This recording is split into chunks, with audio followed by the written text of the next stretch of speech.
આ તરફ વડોદરા શહેરમાં મોડી રાત્રે ફાયરિંગની ઘટના બની। કાકા સાહેબ ટેકરા પાસે ફાયરિંગ થયું।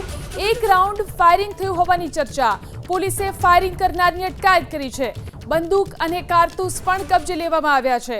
ફાયરિંગ કરનાર નશામાં હોવાનો આરોપ। સિક્યુરિટી ગાર્ડે ફાયરિંગ કર્યું હોવાનો દાવો કરવામાં આવી રહ્યો છે।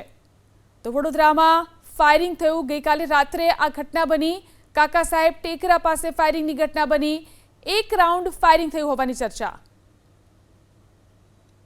11:15 વચ્ચેની હતી। એ ભાઈ મંદિરમાં દર્શન કરતા હતા।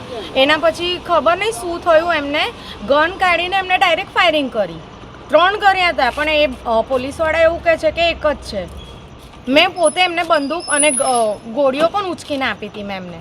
हाँ, बहु फूल नशाમાં હતા।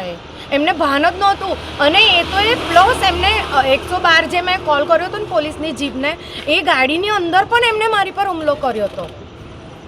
એટલે ખબર નહીં શું છે એમના માઇન્ડમાં। અને હમણાં એ તો છોડો, હમણાં એને મેડિકલ ચેકઅપ માટે પણ લઈ જતા હતા, ત્યારે પણ એ મને મારવાની જ કોશિશ કરતો હતો।